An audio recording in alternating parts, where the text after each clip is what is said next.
আসসালামু আলাইকুম ফ্রেন্ডস, আপনাদের মাঝে চলে আসলাম আরেকটি ব্লগ নিয়ে। Welcome to my channel. তো আজকে নেত্রকোনা 10 দিন থাকার পর আমি টাঙ্গাইলে ব্যাক করছি আমার নিজের বাড়িতে।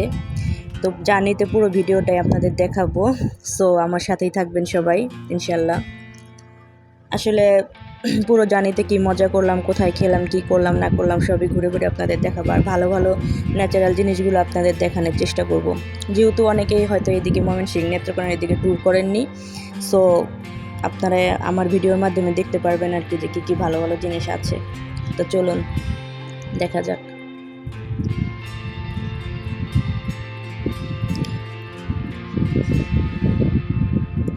তো রাস্তায় আমরা প্রথমে অটোতে উঠলাম, ওঠার পর আমরা বাজারে চলে আসলাম। তো বাজারে আসার পর আসলে হইতেছে আপনার জারিয়া রেল স্টেশন ছিল ওটা, ওখানে ট্রেন ছাড়ে হচ্ছে আপনার বলাকা ট্রেন হচ্ছে দুপুর 1টায় বা 12টার দিকে ছাড়ে। তো আমরা সেখানে 10টার দিকে পৌঁছে গেছি। তো যার কারণে আসলে ট্রেনটি আসে নাই। তো আমরা ভাবলাম যে এখানে আসলে ওয়েট করে লাভ কি, যেহেতু ট্রেন দেরিতে আসবে। তো আমরা একটা সিএনজি নিলাম, আর সিএনজিতে আর কি রওনা হলাম ময়মনসিংহের উদ্দেশ্যে। সিএনজিতে গেলে অবশ্য অনেক টাইম কম লাগে।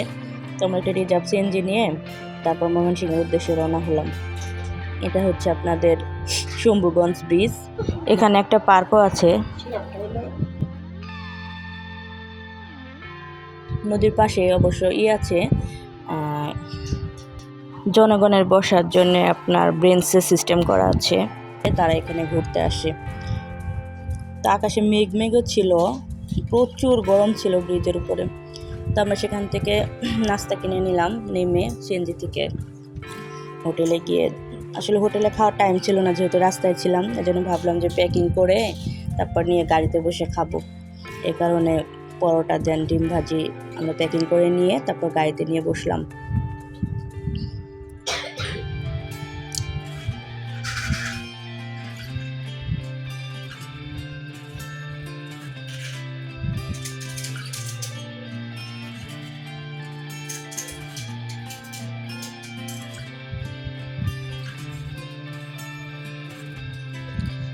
তারপর আমরা আবার রওনা হলাম টাঙ্গাইলের উদ্দেশ্যে।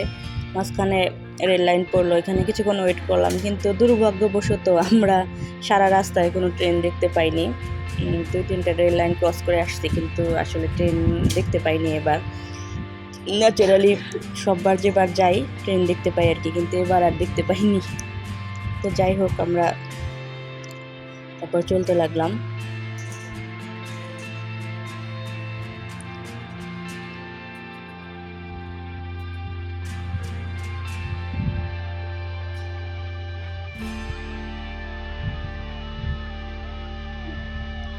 সেখান থেকে আমরা মধুপুরের দিকে চলে আসলাম। এটা হচ্ছে বিডিআর ক্যাম্প, মুক্তাগাছায়।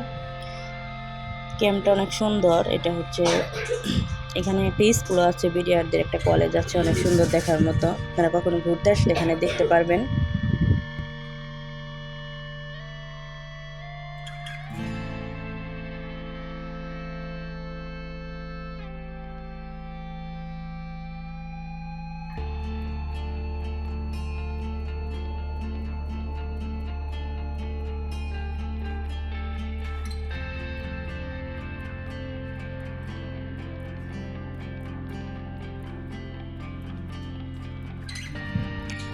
তারপর গাড়ি কিছুক্ষণ একটা জ্যামের ভিতরে আটকে ছিল, তো এখানে কিছুক্ষণ ওয়েট করলাম আমরা মুক্তাগাছাতে।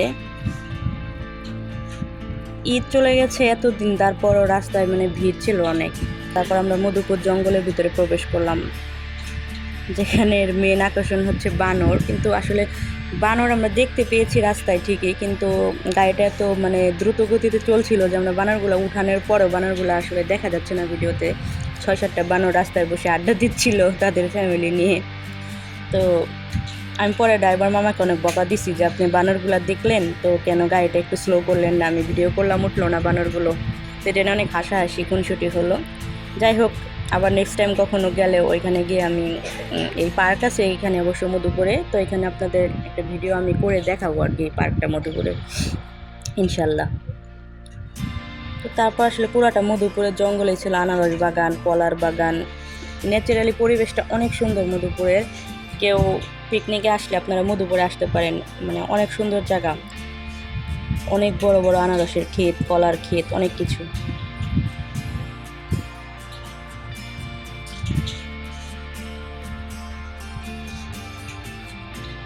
বিশাল বিশাল আনারসের ক্ষেত রয়েছে জঙ্গলের মাঝখানে মাঝখানে। আর মধুপুর এমনি তো আনারসের জন্য বিখ্যাত, আপনারা সবাই জানেন। তো আমরা তারপর মার্কেটে প্রবেশ করলাম, যেখানে নাকি আপনারা দেখতেই পাচ্ছেন কত পরিমাণে কলা।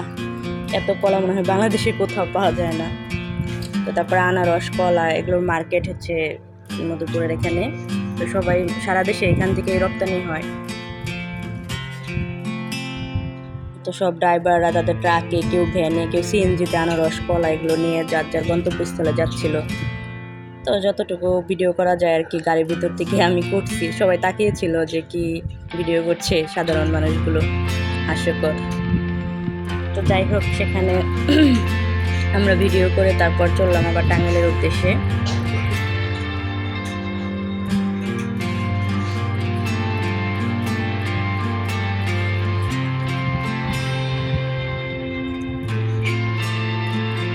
তারপরে আমরা মধুপুর স্ট্যান্ডে চলে আসলাম, বাস স্ট্যান্ড। এই যে কত বড় বড় আনারস, এখানটা আনারসের মূর্তি, আনারস না কিন্তু, রিয়াল আনারস না আর কি। তো সেখানে কিছুক্ষণ ওয়েট করলাম। এখানে একটু বিরতি দিয়েছিল, মানে ড্রাইভার সে পান খাইতে গেছে। তো বললো যে আপনারা একটু রেস্ট নেন। তো কী করবো, আমিও কিছু স্ন্যাক্স, নাস্তা এগুলো কিনলাম, মোগলাই কিনলাম, সিঙ্গারা কিনলাম। শুধু শুধু তার গাড়িতে বসে থাকা যায় না, আপনারা আবার নজর দিবেন না প্লিজ, তাহলে পেট খারাপ করবে। তো তারপর আমরা এলাঙ্গার দিকে চলে আসলাম। তো আমি আসলে ন্যাচারালি ময়মনসিংহ নেত্রকোনা যখনই জার্নি করি এত জ্যাম আসলে কখনো দেখিনি। এবার মানে ঈদের পরেও অনেক জ্যাম ছিল রাস্তায়। তো তারপরও জার্নিটা ভালোই ছিল, যেহেতু রোদ ছিল না, হালকা বৃষ্টি বৃষ্টি ছিল। তো আকাশটাও সুন্দর ছিল, ওয়েদারটাও সুন্দর ছিল। তো তারপর দেখতে দেখতে আমার নিজের শহর টাঙ্গাইলে প্রবেশ করলাম। আসলে নিজের শহরে আসলে আর কি মানে মনে অন্যরকম শান্তি লাগে, যে নিজের দেশ। যত জায়গায় আপনি ঘুরবেন দেখবেন নিজের শহরে যখন চলে আসবেন মানে নিজের মনে অন্যরকম একটা শান্তি কাজ করবে।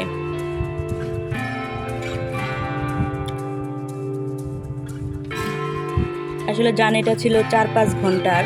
4-5 ঘন্টা বললে ভুল হবে, অ্যাভারেজে প্রায় 7 ঘন্টার মতো ছিল।